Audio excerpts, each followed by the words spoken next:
Sobat Angler Nusantara, kali ini yang jadi target saya adalah spesies fenomenal yang jadi penghuni perairan dalam Makassar. Ya, menurut informasi dari nelayan-nelayan Bugis yang sudah puluhan tahun melaut, di sini terdapat ikan legendaris raksasa bernama moso. Sejatinya, moso adalah sebutan nelayan Bugis untuk ikan kerapu raksasa berbobot di atas 100 kg. Wah, seperti apa penampakannya ya? Saya jadi makin penasaran. Untuk memuluskan niat saya dan tim mencari legenda moso, kami bekerja sama dengan beberapa pemancing senior Makassar yang pernah beberapa kali bertemu dengan moso. Persiapan sudah kami buat matang, dengan rencana menginap di laut sekitar 4-5 malam. Yuk, kita berangkat! Kapal mancing besar Ocean Pro sudah menunggu kami di tempat sandarnya.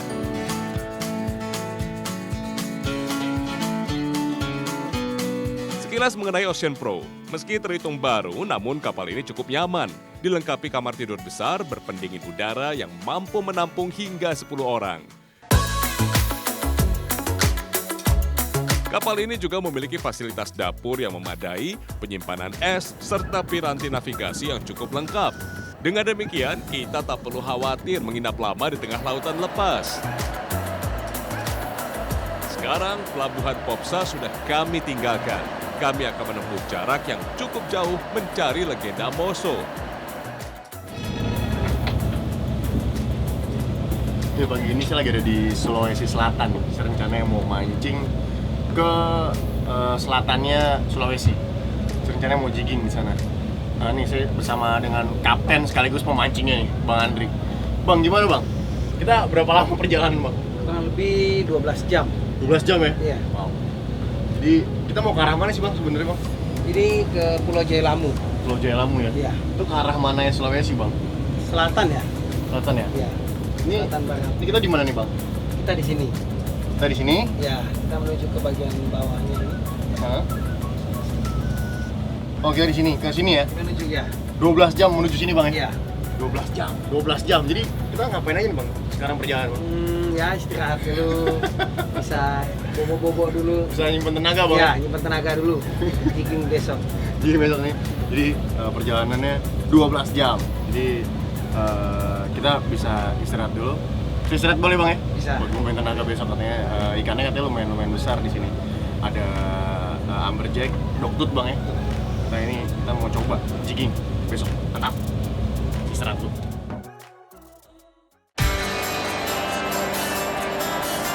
Kami cukup beruntung karena kondisi cuaca selama 5 hari ke depan diramalkan cukup baik dan kondusif untuk memancing. Tiba di spot, saya langsung menurunkan umpan metal jig. Masih dengan harapan yang sama, yaitu bisa bertemu dengan legenda moso atau kerapu raksasa.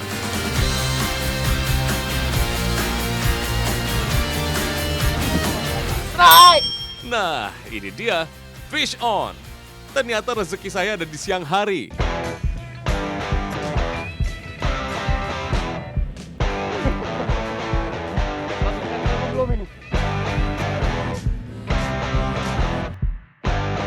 Namun, sepertinya ini bukan moso yang kami cari. Hey, amberjack pertama. Mantap, tak apalah. Yang penting kita dapat spesies bagus. Hehehe. Amberjack nih, atau masuk jenis seriola. Dia spesiesnya ada ratusan nih sebenarnya kayak gini. Salah satunya nih. Mantap. Strike. Ternyata keberuntungan Edi sama baiknya dengan malam. Hahaha, strike lagi nih. Enggak. Enggak.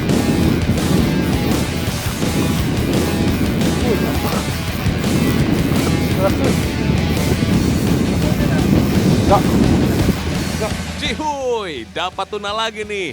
Edi sepertinya cukup berjodoh dengan spesies tuna. Sip lah.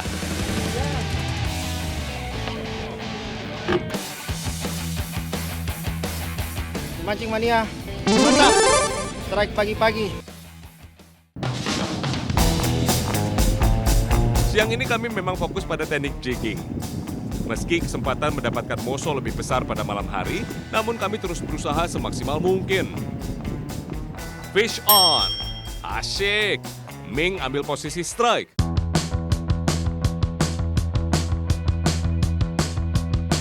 Walah, ikan apa nih kawan? Hahaha, ternyata spesies kurisi yang didapat. Meski tidak besar, kita harus bersyukur bukan? Ayo, coba lagi Ming. Strike. Pindah ke joran Sony. Pria Makassar yang satu ini juga punya harapan besar bisa mendapatkan ikan moso atau kerapu besar.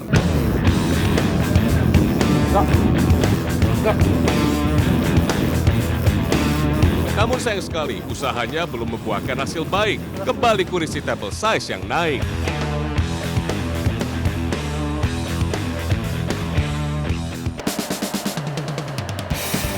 Mas bro, walaupun sudah dapat ikan legenda, rasanya saya masih belum puas nih menjelajahi Laut Celebes. Makanya di perjalanan pulang, saya meminta kapten kapal untuk melewati spot-spot yang menjadi markasnya ikan. Hari ini saya dan teman-teman manfaatkan untuk melakukan teknik trolling. Ya, teknik klasik ini memang efektif dilakukan dengan kondisi kapal yang sedang bergerak. Wih, suara derit reel langsung memecah pagi di tengah laut. Fish on bro. Sony yang masuk ambil posisi strike.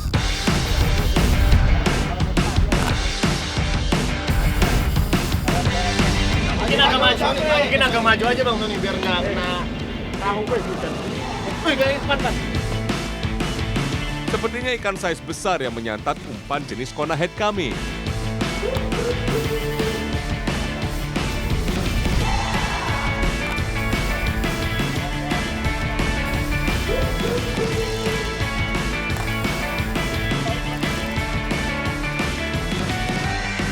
Ini Bang Sony lagi narik marlin sih katanya. Tadi katanya teman-teman udah ngeliat nih marlin. Jadi kita dalam perjalanan nih trolling nih, tadi iseng-iseng trolling dan ternyata dimakan. Dua kali dimakan, satu lepas. Sekarang lagi diusahain naik nih sama Bang Sony.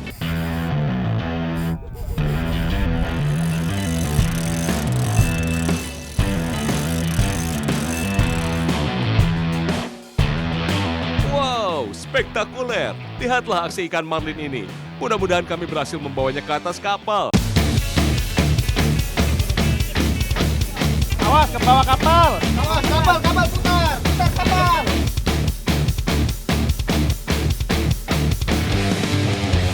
Ayo Sony, jangan sampai menyerah.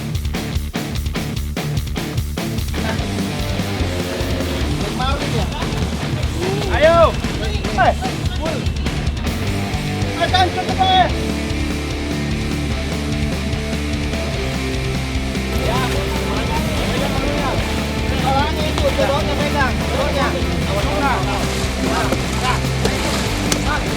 Wih, cantik ya.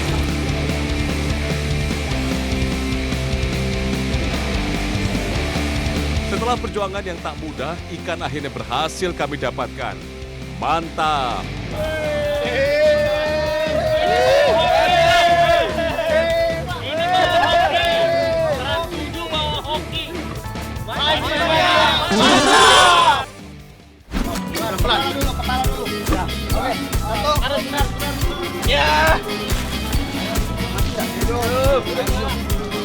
Hidup dia. Hidup. Ya, itu turun. Udah turun.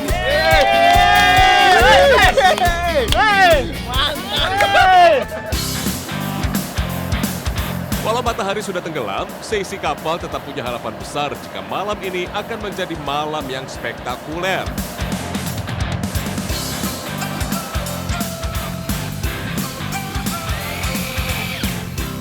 Dan fish on. Andri mendapat sentakan hebat dan tak biasa dari pinggir kapal. Wow, tanda-tanda keberadaan ikan besar mulai terlihat. Mengingat bobotnya yang sangat berat, Andri kali ini menggunakan reel elektrik yang jelas seimbang dengan pawon ikan. Apakah ini musuh sang legenda Laut Bugis? Mudah-mudahan ini spesies yang kami cari.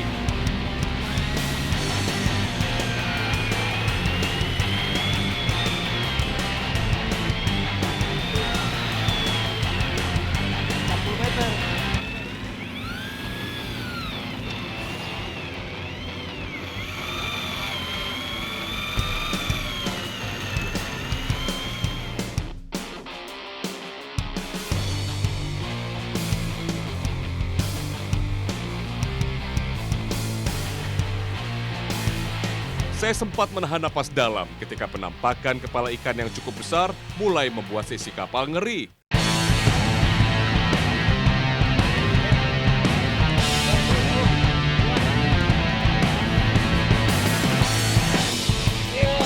Wih, luar biasa. Kami akhirnya berhasil mendapatkan sang legenda Moso. Penampakannya benar-benar menakjubkan.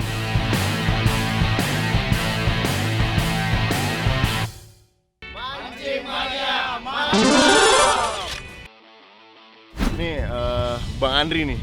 Berapa jam Bang fight Bang? 1 jam. 2 jam mah kayaknya 2 jam Pak ya. Nih dia fight hampir 2 jam nih. Tadi sempat diselingin pakai reel elektrik, tapi tetap dia fight juga. Dan ternyata dapetnya sebesar ini. Katanya sih lebih dari 100 kilo nih. Ini kalau kita lihat sih seperti bass ya, ikan bass ya. Jadi emang dia besar, ikan-ikan besar. Dan hidupnya memang di kedalaman 100-an ke atas ya. Jadi emang mantep banget nih. Gimana Bang tarikannya Bang? Luar biasa. Luar biasa ya? Ya. Mantap, keren.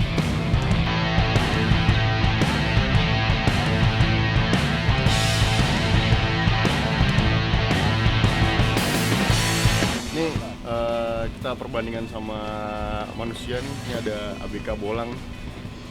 Dia tingginya sekitar 150-an ya. Hampir sama si ikan ini. Kayaknya kalau beratnya jelas beratan ikan karena kalau kita lihat emang lebih besar ikannya nih. Oh mantep nih, keren.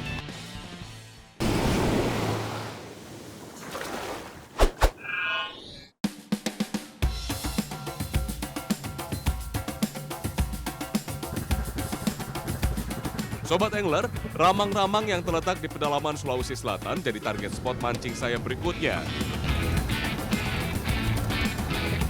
Siapa sangka, daerah yang terkenal dengan wisata kars atau gugusan Gunung Kapur ternyata menyimpan spot pancing yang unik.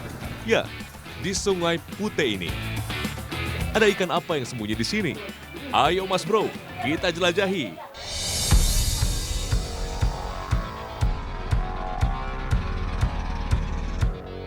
Tapi cuaca kali ini lumayan jadi tantangan buat saya. Hujan terus mengguyur tak henti-hentinya selama melakukan perjalanan. Tapi nggak mungkin dong saya menyerah begitu saja dengan keadaan. Ayo, kita hajar penghuni air di sini, Mas Bro. Dengan menggunakan teknik casting, saya mencoba peruntungan dengan melempar umpan selam dalam ke beberapa titik pertemuan arus. Strike, alhamdulillah ya Allah. Tarikan tak terduga saya dapatkan, Bro. Kira-kira ikan apa yang mau lewat depan umpan dengan curah hujan seperti ini ya? Baramundi, saya dapat hujan. Mantap.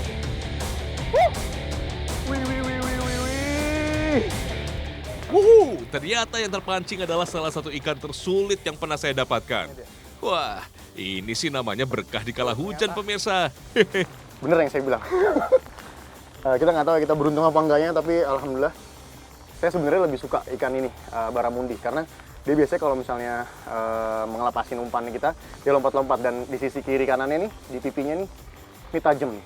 Jadi hati-hati kalau megang baramundi, dia nggak punya gigi, dia ngisap. Tapi di pipinya nih, sisi pipinya kiri kanan, ini agak bahaya, ini yang tajam. Ada yang bikin putusin tali sisi kiri kanannya. Oke, dan di sini disebutnya ikan salah mata. Lucu ya, salah mata. Memancing ikan baramundi selama musim penghujan berpotensi dilakukan di hilir sungai pada sore atau malam hari. Karena ikan ini termasuk ikan nokturnal. Di waktu-waktu petang akan lebih agresif dan cenderung produktif. Nah, itu tuh pas ya distract. Nih, sebenarnya cuaca hujan atau cuaca buruk nggak menutup kemungkinan kita untuk dapat ikan juga sebenarnya. Karena beberapa kali pengalaman saya di saat hujan atau di saat badai malah saya dapat strike. Nggak percaya? Lihat nih tayangan-tayangan kayak berikut ini. Nah, kalau yang pertama ini merupakan perjalanan mancing saya waktu menyusuri salah satu sungai di Pulau Biak, Papua. Cuaca saat itu memang tak ideal untuk memancing. Wah, kecil. Tapi saya tetap bisa mendapatkan strike. Fish on. Seekor ikan spot tail bass berukuran sedang menyambar umpan saya. Spot tail bass. ciri khasnya sungai-sungai di sini nih. Nih ciri khasnya spot Elbas, dia ada tompel di belakangnya. Strike! Tak jauh beda keadaan di Sungai Sekatak, Kalimantan Utara ini. Kondisi air yang keruh membuat ikan malas menyambar umpan kami. Tapi berbekal kesabaran ekstra, dapat juga nih tarikan dari ikan penghuni sungai. Hujan panas, lihat airnya keruh banget. Black bass ya Kaltara, gile. Bikin saya hampir frustasi. Ini salah satu ikan favoritnya pemancing nih, ikan payau. Tapi dia ada juga di freshwater, jadi di hulu-hulu sungai di Kalimantan nih banyak banget ikan ini. Tapi emang hidupnya, habitatnya di air payau. Kita mau rilis nih.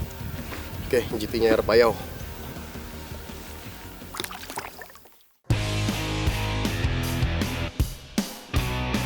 Beda lagi dengan perjalanan saya di ujung barat Indonesia ini, Mas Bro. Tegang dan bikin adrenalin terpacu. Kapal kami terombang-ambing diterjang ombak lautan karena sedang musim angin barat yang kencang.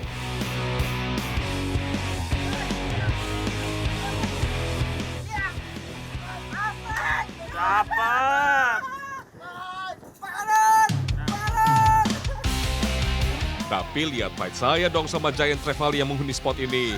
Wuhu, strike! Sama ada kita tadi kopi, cuacanya nggak menentu. Tapi emang spotnya mantap di sini. Aduh!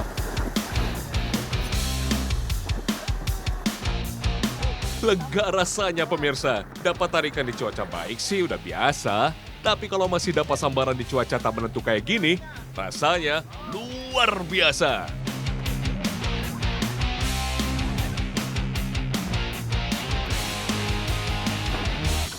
Ini nih, GT-nya Sabang nih, GT-nya Morondo.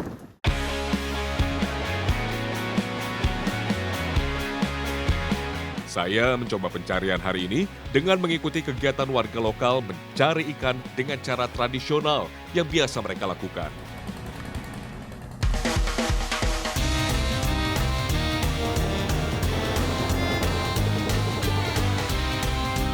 Jadi Mas Bro, populasi ikan sembilang liar di sini termasuk masih melimpah ruah. Habitatnya yang masih alami dengan lumpur dan bebatuan di dasar sungai jadi tempat terbaik bagi ikan sembilang hidup dan mencari makan. Makanya, alat pancing yang terbuat dari bahan bambu serta umpan-umpan hidup seperti udang sangat efektif untuk mendulang hasil pancing ikan sembilang. Prinsip kerjanya sekilas mirip dengan teknik menajur yang biasa dilakukan di banyak daerah lain. Tapi kali ini agak sedikit berbeda. Sampai dasar, Bang. Targetnya nih sembilang biasanya di sini. Jadi emang sembilang tuh biasanya kan lumpur yang di bawah, jadi dia nempel di bawah di dasar. Biasanya kalau najur ikatan talinya yang di atas, tapi yang ditancapin yang di bawahnya. Jadi si talinya itu nggak di atas, nggak di ujung bambunya, tapi di bawahnya. Ini unik juga nih najurnya. Kebetulan sekali, sebelum bertemu dengan saya, malam sebelumnya Bang Sukri sudah memasang alat pancing di beberapa titik. Saya mau ikutan cek nih, kira-kira udah dapat ikan belum ya?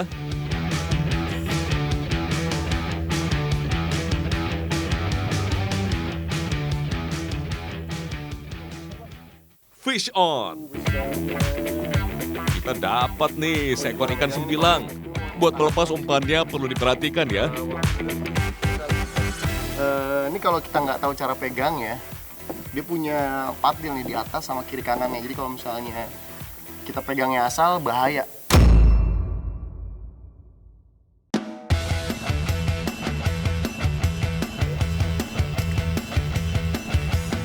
Buat melepas umpannya perlu diperhatikan ya, jangan sampai kena patil ikannya, gengs. Kita lihat ikan sembilangnya. Ikan karnivora ini punya racun yang cukup berbahaya pada patil yang terdapat di badannya jika kontak langsung dengan tubuh manusia. Sembilang ini termasuk catfish ya. Terus sama seperti beberapa ikan catfish kayak tapah itu dia mulutnya lebar. Jadi dia makannya tuh ngisap, nyilat giginya banyak banget kan. Mirip banget sama tapah. Tapi tapah emang hidupnya di sungai, kalau ini di air payau. Wah, saya malah dapat rezeki nih dari Bang Sukri. Lumayan.